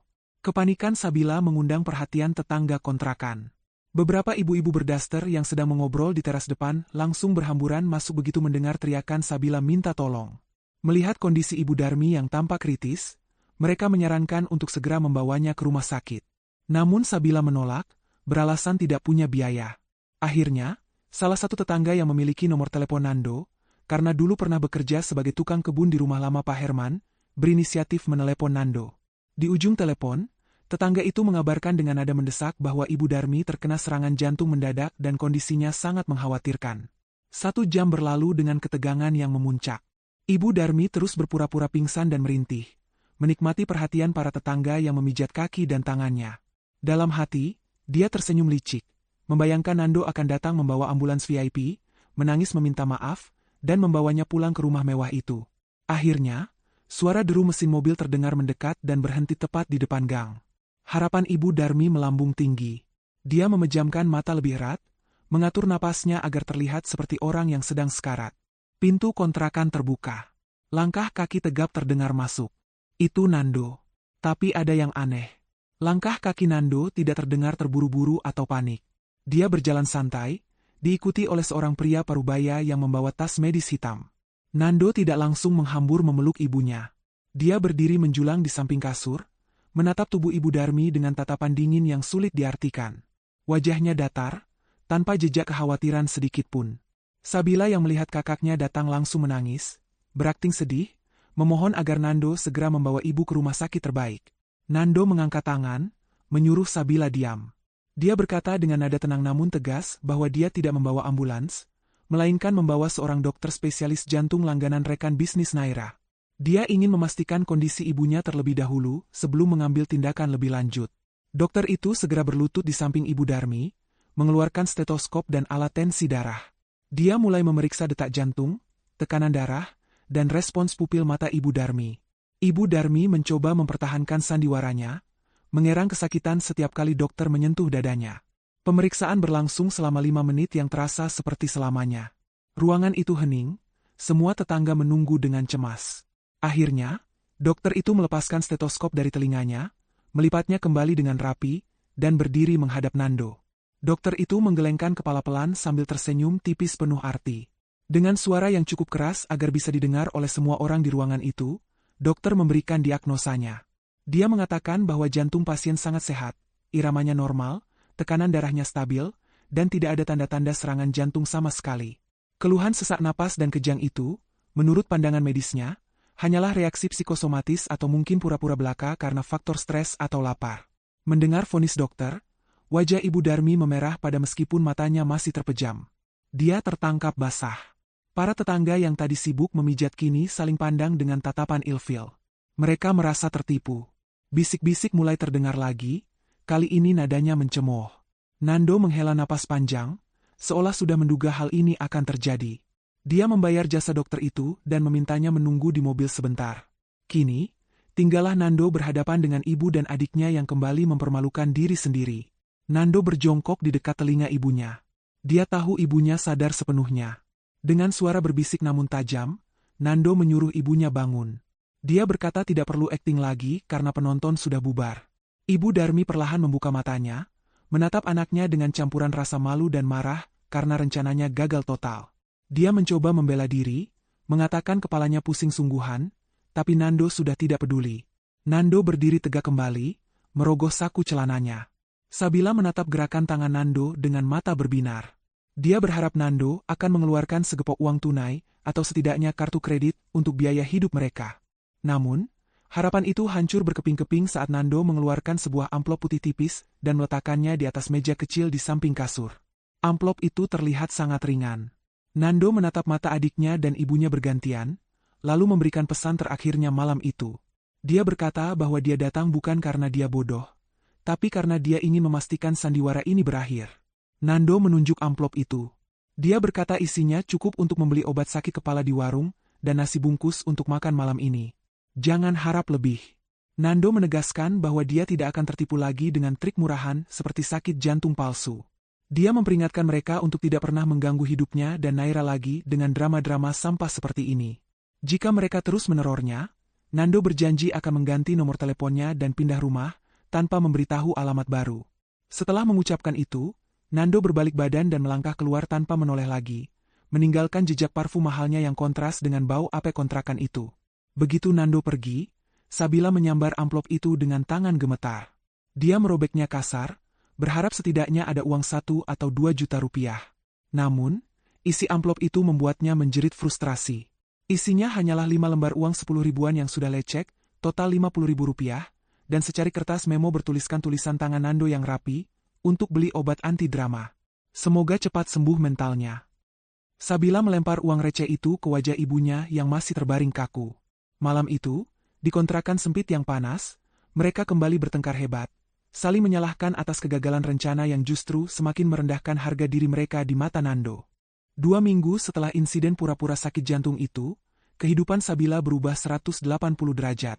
Uang 50 ribu dari Nando sudah lama habis, dan barang-barang mereka yang bisa dijual pun sudah ludes di tangan penadah barang bekas dengan harga murah. Kelaparan adalah motivator yang paling kejam tapi efektif. Demi bisa makan, Sabila terpaksa menelan gengsinya bulat-bulat. Dia, yang dulu selalu memamerkan manikur kuku mahalnya di Instagram, kini harus bekerja sebagai pelayan di sebuah kafe dan restoran kelas menengah di pusat kota. Bukan posisi manajer atau resepsionis cantik yang dia harapkan, melainkan pelayan biasa yang harus merangkap sebagai tenaga bantuan cuci piring jika dapur sedang sibuk. Malam minggu itu, restoran tempat Sabila bekerja sangat ramai. Suara denting piring, obrolan pelanggan, dan musik latar yang bising membuat kepala Sabila pening. Kakinya lecet karena harus berdiri dan berjalan cepat selama berjam-jam menggunakan sepatu pantofel murahan yang kekecilan. Seragam pelayannya yang berwarna hitam putih terasa lengket oleh keringat dan cipratan saus. Dia baru saja selesai dimarahi habis-habisan oleh manajer restoran di depan dapur, karena salah mencatat pesanan pelanggan. Air mata tertahan di pelupuk matanya, tapi dia tidak boleh menangis. Menangis berarti membuang waktu, dan membuang waktu berarti potong gaji. Saat sedang membersihkan meja nomor 4 yang kotor, lonceng pintu depan berbunyi, menandakan ada pelanggan baru yang masuk. Sabila refleks menoleh sambil mengucapkan salam selamat datang dengan suara serak karena kelelahan. Namun, kata-kata itu tersangkut di tenggorokannya saat melihat siapa yang masuk. Jantungnya seolah berhenti berdetak. Di sana, berjalan masuk dengan langkah anggun dan percaya diri, adalah Naira dan Nando. Penampilan mereka sungguh menyilaukan mata. Naira mengenakan gaun malam sederhana namun elegan berwarna biru laut yang membalut tubuhnya dengan sempurna, dipadukan dengan perhiasan berlian asli yang berkilau di bawah lampu restoran. Wajahnya terlihat segar dan bahagia, jauh berbeda dengan wajah kusam dan lelah Sabila. Di sampingnya, Nando terlihat gagah dengan kemeja kasual berkerah rapi. Tangan Nando melingkar protektif di pinggang Naira, membimbing istrinya menuju meja kosong di dekat jendela, meja VIP yang merupakan area tugas Sabila malam ini. Sabila ingin sekali kabur ke belakang, bersembunyi di toilet atau di gudang cuci piring. Dia tidak sanggup menghadapi rasa malu ini. Dia tidak ingin kakak dan kakak iparnya melihatnya dalam keadaan menyedihkan seperti ini. Namun, manajer restoran sudah melihatnya dan memberi kode mata tajam agar dia segera melayani tamu baru itu. Dengan langkah berat seperti disereti batu, Sabila mengambil buku menu dan berjalan mendekati meja mereka. Dia menundukkan kepalanya dalam-dalam, menyembunyikan wajahnya di balik rambut yang sengaja dia gerai sedikit ke depan, berdoa semoga mereka tidak mengenalinya. Sabila meletakkan buku menu di atas meja dengan tangan gemetar. Suaranya nyaris tak terdengar saat menanyakan pesanan. Nando, yang sedang sibuk menarik kursi untuk Naira duduk, awalnya tidak memperhatikan pelayan itu. Dia begitu fokus melayani istrinya. Nando menuangkan air mineral ke gelas Naira, menanyakan apakah AC-nya terlalu dingin, dan memperlakukan Naira layaknya ratu. Pemandangan itu menampar hati Sabila dengan keras. Dulu, perlakuan istimewa seperti itu adalah milik Ibu Darmi dan dirinya. Dulu, Nando akan sibuk melayani ibunya makan, sementara Naira dibiarkan mengambil minum sendiri. Sekarang, posisi itu telah kembali ke tempat yang seharusnya. Nando telah menjadi suami yang memprioritaskan istrinya di atas segalanya. Saat Nando menyebutkan pesanan steak wagyu dan pasta truffle, dia menoleh ke arah pelayan untuk memastikan pesanannya dicatat. Saat itulah mata mereka bertemu. Nando terdiam. Garpu yang sedang dia rapikan berhenti di udara. Dia mengenali adiknya meski dengan seragam pelayan yang kucel dan wajah tanpa makeup. Ada keterkejutan di mata Nando, tapi hanya sesaat. Ekspresinya segera berubah menjadi datar dan profesional. Dia tidak memanggil nama Sabila, tidak menyapa, tidak bertanya kabar. Dia memperlakukan Sabila seolah-olah dia hanyalah orang asing yang kebetulan menjadi pelayan. Naira, yang menyadari keheningan suaminya, ikut menoleh. Tatapan Naira bertemu dengan mata Sabila yang berkaca-kaca. Berbeda dengan Nando yang membuang muka, Naira menatap Sabila cukup lama. Tidak ada ejekan atau tawa kemenangan di wajah Naira. Yang ada hanyalah tatapan kasihan yang bercampur dengan ketegasan, tatapan seseorang yang melihat orang lain sedang menjalani hukuman alam. Sabila merasa ditelanjangi oleh tatapan itu. Rasa malunya jauh lebih menyakitkan daripada jika Naira memaki-makinya. Keheningan itu terasa membunuh. Sampai akhirnya Naira memecahkannya dengan suara lembut namun berwibawa. Dia hanya mengulangi pesanan minumannya, seolah memberi kesempatan pada Sabila untuk segera pergi dari situasi canggung itu. Sabila buru-buru mencatat dan lari ke dapur. Di belakang sana, dia bersandar di dinding dekat tempat cuci piring, menangis tanpa suara.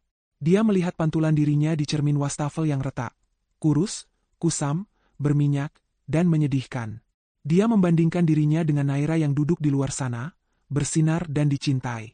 Sabila menyadari betapa bodohnya dia dulu. Dia memiliki kakak yang sukses dan kakak ipar yang sangat baik hati. Jika saja dia tidak serakah, jika saja dia menghormati Naira, mungkin malam ini dia duduk di kursi itu bersama mereka, menikmati makan malam mewah, bukan melayani mereka dan membersihkan sisa makanan mereka. 1 jam kemudian, Nando dan Naira selesai makan. Mereka memanggil pelayan untuk meminta bon tagihan. Manajer menyuruh Sabila lagi yang mengantarkan bon itu. Dengan sisa-sisa kekuatan mentalnya, Sabila kembali ke meja itu. Dia meletakkan bon di meja, tidak berani menatap wajah kakaknya. Nando mengeluarkan kartu kredit hitamnya, kartu yang dulu sering dipinjam Sabila untuk belanja, dan membayarnya tanpa melihat nominal. Setelah transaksi selesai, Nando dan Naira berdiri hendak pulang. Namun sebelum beranjak, Naira melakukan sesuatu yang tidak diduga Sabila. Naira mengambil selembar uang Rp100.000 dari dompetnya. Dia tidak memberikannya langsung ke tangan Sabila, melainkan meletakkannya di bawah gelas minumnya yang sudah kosong. Naira menatap Sabila sekilas, lalu mengucapkan satu kalimat yang akan terngiang di telinga Sabila selamanya. Naira berkata pelan, bahwa kembalian dan tips ini ambil saja, simpan baik-baik untuk tabungan membeli rumah sendiri, supaya tidak perlu merebut rumah orang lain lagi di masa depan. Kalimat itu diucapkan dengan nada datar, tapi efeknya seperti siraman air keras di hati Sabila. Itu adalah sedekah sekaligus tamparan keras atas kesalahannya di masa lalu. Nando tidak berkata apa-apa, dia hanya menggenggam tangan Naira dan membimbingnya keluar dari restoran, meninggalkan Sabila yang berdiri mematung di samping meja kotor. Sabila menatap punggung kakaknya yang semakin menjauh, menyadari bahwa dia telah kehilangan pelindung terbesarnya. Nando tidak menoleh sedikit pun. Pintu restoran tertutup, memisahkan dunia mereka yang kini berbeda kasta. Sabila memungut uang 100.000 itu dengan tangan gemetar. Air matanya jatuh membasahi uang kertas itu. Di sekelilingnya, tamu-tamu lain tertawa bahagia bersama keluarga mereka. Sabila merasa sangat sepi dan kerdil. Dia akhirnya mengerti arti kehilangan yang sesungguhnya. Dia tidak hanya kehilangan rumah dan kemewahan, tapi dia kehilangan keluarga yang tulus mencintainya. Semua karena kesombongan dan ketamakan yang dia pelihara sendiri. Malam itu, Sabila menyeka air matanya kasar, melanjutkan pekerjaannya mengangkut piring kotor, menyadari bahwa ini adalah hidup barunya sekarang. Sebuah hidup yang harus dia jalani sebagai konsekuensi dari perbuatannya sendiri. Waktu berjalan lambat dan menyiksa di kontrakan sempit itu. Sebulan telah berlalu sejak Nando meninggalkan amplop berisi uang receh, dan kehidupan Sabila serta Ibu Darmi semakin terperosok ke dalam lubang kesengsaraan yang mereka gali sendiri. Tekanan batin karena jatuh miskin secara mendadak, ditambah dengan rasa malu yang tak berujung akibat gunjingan tetangga, perlahan mulai menggerogoti kesehatan fisik Ibu Darmi. Wanita tua yang dulu selalu tampil prima dengan balutan pakaian sutra dan perhiasan emas itu, kini tampak layu seperti tanaman yang dicabut dari akarnya. Wajahnya kusam, matanya cekung, dan rambutnya yang dulu rutin disasak kini beruban dan kusut masai. Setiap hari dia hanya duduk melamun di atas kasur tipis, meratapi nasibnya sambil bergumam menyalahkan semua orang kecuali dirinya sendiri. Sabila, yang kini menjadi tulang punggung keluarga dengan gaji pas-pasan sebagai pelayan restoran, mulai menunjukkan perubahan sikap yang drastis. Kelelahan fisik akibat bekerja 12 jam sehari, membuatnya menjadi sosok yang pemarah dan tidak sabaran. Sifat manis dan manja yang dulu dia tunjukkan kepada ibunya telah lenyap, digantikan oleh bentakan-bentakan kasar yang mirip sekali dengan cara Ibu Darmi memperlakukan Naira dulu. Karma itu bekerja dengan cara yang ironis dan menyakitkan. Setiap kali Ibu Darmi mengeluh lapar atau meminta dibelikan obat vitamin, Sabila akan meledak marahnya. Dia akan berteriak memaki ibunya, menyebut ibunya sebagai beban hidup yang tidak berguna, persis seperti Ibu Darmi dulu sering menyebut Naira sebagai penumpang yang tidak tahu diri. Puncak dari segala penderitaan itu terjadi pada suatu malam hujan deras. Atap kontrakan mereka bocor parah, air menetes deras membasahi lantai semen yang dingin. Ibu Darmi bangun hendak ke kamar mandi untuk buang air kecil. Tubuhnya yang lemah gemetar kedinginan. Saat melangkah di lantai kamar mandi yang licin dan berlumut karena jarang disikat, kakinya terpeleset. Ibu Darmi jatuh terhempas dengan keras. Kepala bagian belakangnya membentur bak mandi, dan dia menjerit pendek sebelum dunianya menjadi gelap.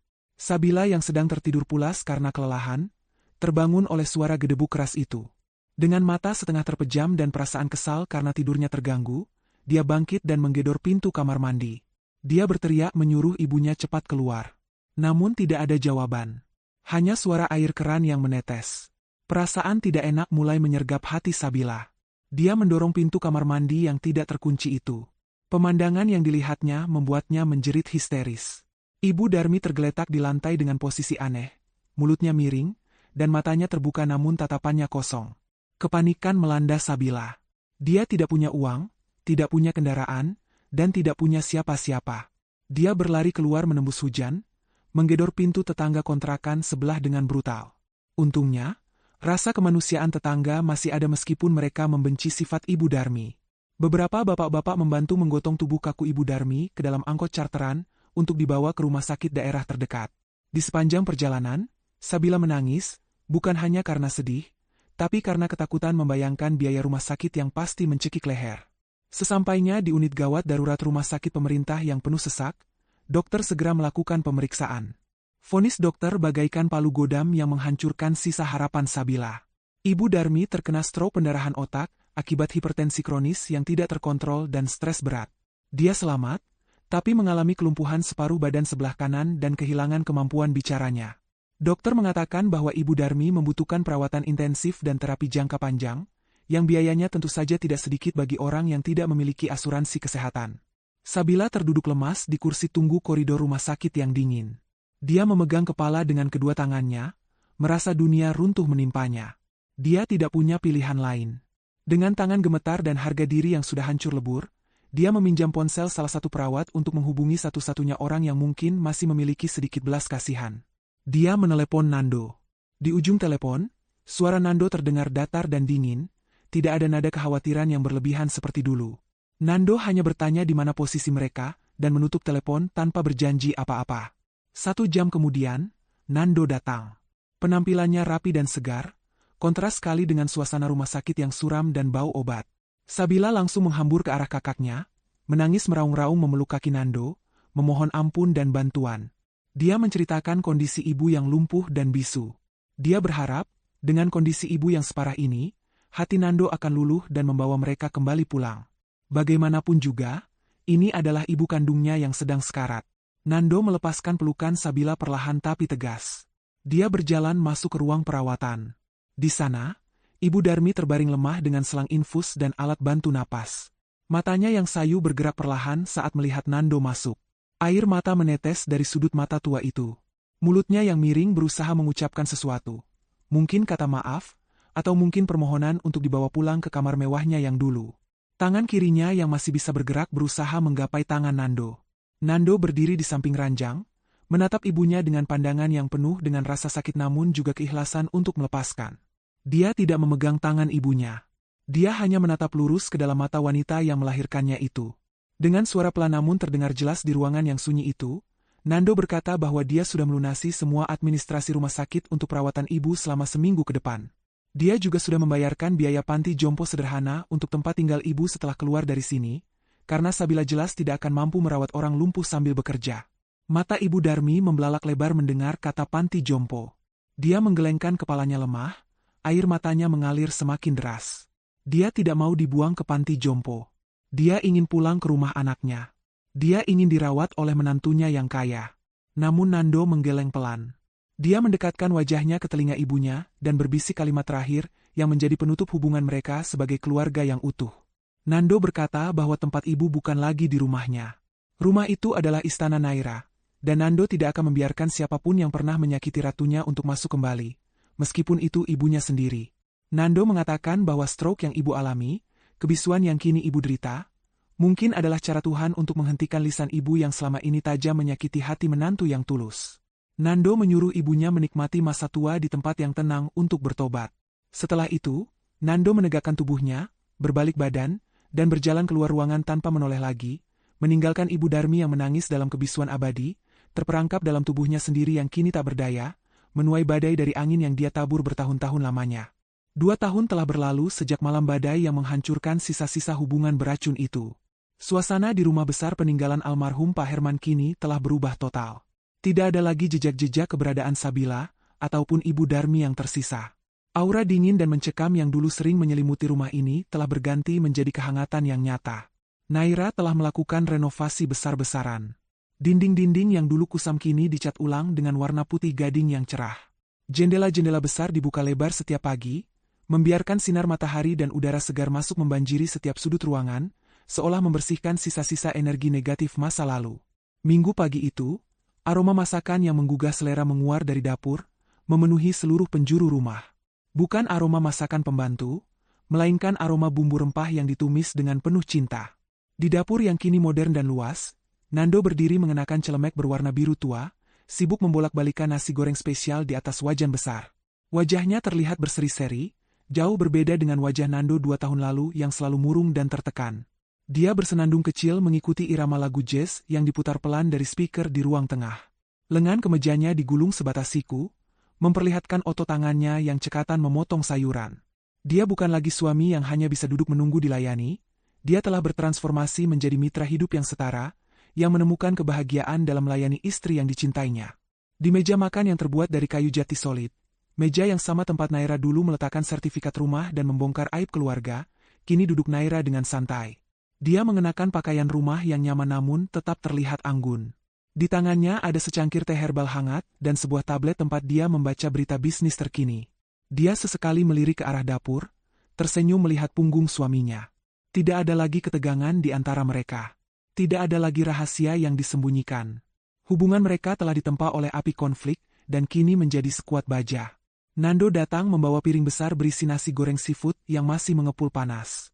Dia meletakkannya di tengah meja, lalu dengan telaten menyendokkan porsi pertama ke piring Naira. Dia memilihkan udang-udang terbesar untuk istrinya, sebuah gestur sederhana namun syarat makna. Nando duduk di hadapan Naira, menatap istrinya dengan tatapan memuja yang tulus. Dia bertanya apakah rasanya sudah pas, apakah kurang garam, dengan nada yang penuh perhatian. Naira mencicipi sesendok, lalu mengangguk sambil tersenyum lebar, memberikan 2 jempol untuk masakan suaminya. Tawa renyah Nando pecah, suara tawa yang lepas dan bebas, suara tawa seorang pria yang sudah berdamai dengan masa lalunya dan menemukan tujuan hidupnya. Di tengah sarapan yang hangat itu, pembicaraan mereka mengalir santai. Nando bercerita tentang perkembangan bisnis kecil-kecilan yang dia rintis sendiri tanpa bantuan modal dari Naira, sebuah usaha bengkel modifikasi motor yang dia bangun dari nol untuk membuktikan kemandiriannya. Naira mendengarkan dengan antusias, memberikan masukan-masukan cerdas sebagai seorang pengusaha berpengalaman. Mereka saling mendukung, saling mengisi, layaknya sepasang sayap yang bekerja sama untuk terbang tinggi. Tidak ada lagi dominasi ego keluarga besar, yang ada hanya komitmen 2 orang dewasa untuk membangun bahtera rumah tangga yang sehat. Selesai makan, mereka berdua duduk bersantai di teras belakang yang menghadap ke taman kecil yang asri. Nando menggenggam tangan Naira, mengelus punggung tangannya dengan lembut. Tiba-tiba, Nando terdiam sejenak, tatapannya menerawang ke arah langit biru. Dia berbisik pelan, mengucapkan terima kasih kepada Naira. Terima kasih karena tidak meninggalkannya saat dia masih menjadi pengecut. Terima kasih karena telah memaksanya untuk tumbuh dewasa dengan cara yang keras namun perlu. Nando mengakui bahwa jika Naira tidak bersikap tegas malam itu, mungkin sampai hari ini dia masih menjadi parasit yang hidup di bawah ketiak ibunya, dan rumah tangga mereka pasti sudah hancur berantakan. Naira tersenyum bijak, mengeratkan genggaman tangannya. Dia berkata bahwa rumah ini butuh tuan rumah yang sebenarnya. Bukan hanya pemilik sertifikat di atas kertas, tapi seorang pemimpin yang berani mengambil sikap untuk melindungi keluarganya dari bahaya, bahkan jika bahaya itu datang dari darah dagingnya sendiri. Naira berkata bahwa Nando sekarang adalah tuan rumah itu. Lelaki yang duduk di sampingnya saat ini adalah suami yang dia impikan, pelindung yang dia butuhkan. Sementara itu, di sebuah panti jompo pinggiran kota yang sepi, Ibu Darmi duduk di kursi rodanya menghadap tembok. Tubuhnya kurus kering, wajahnya miring sebelah akibat stroke. Dia tidak bisa bicara, hanya bisa mengeluarkan suara erangan yang tidak jelas. Di pangkuannya ada sebuah foto usang yang mulai pudar. Foto dirinya, almarhum suaminya, dan anak-anaknya saat masih kecil. Air mata menetes lambat di pipinya yang keriput. Tidak ada yang menjenguknya. Sabila sibuk bekerja siang malam demi bertahan hidup dan membayar hutang-hutang gaya hidupnya, nyaris tidak pernah punya waktu atau uang untuk datang. Penyesalan adalah teman satu-satunya yang setia menemani Ibu Darmi di sisa hidupnya yang sunyi. Dia teringat pada meja makan mewah, pada kamar nyaman, dan pada menantu yang dulu dia sia-siakan. Kembali ke rumah Naira, kamera seolah bergerak perlahan meninggalkan pasangan bahagia di teras belakang, melayang masuk ke ruang tengah, dan berhenti tepat di sebuah dinding utama. Di sana, tergantung sebuah bingkai foto besar yang sangat indah. Foto pernikahan Naira dan Nando. Namun, foto itu bukan foto lama mereka. Itu adalah foto pembaruan janji pernikahan yang mereka lakukan setahun lalu, hanya berdua, intim dan sakral. Di foto itu, Nando berdiri gagah merangkul Naira, dan Naira tersenyum sangat lepas tanpa beban. Di bawah bingkai foto itu, di atas sebuah meja konsol, tidak ada lagi debu atau barang-barang norak milik Sabila. Yang ada hanyalah sebuah vas bunga berisi mawar putih segar yang harum, dan sebuah kunci rumah yang tergeletak manis di dalam wadah kristal. Rumah itu akhirnya menemukan kedamaiannya. Dinding-dindingnya tidak lagi merekam teriakan caci maki atau tangisan kepedihan, melainkan menyerap tawa dan doa-doa kebahagiaan. Naira mengangkat gelas jus jeruknya ke arah suaminya, mereka bersulang untuk masa depan. Naira menatap sekeliling ruang tamunya yang bersih dan tenang. Dalam hatinya dia berkata, menutup kisah panjang perjuangannya, rumah ini akhirnya bersih dari sampah. Bukan karena aku mengusir mereka, tapi karena suamiku akhirnya memilih untuk membuang racun demi menyelamatkan jantung hatinya. Inilah kemenangan yang sesungguhnya. Layar perlahan menggelap, menyisakan kehangatan yang menjalar di hati siapapun yang menyaksikannya. Kebaikan yang tegas telah menang, dan kejahatan telah runtuh oleh beratnya dosa mereka sendiri.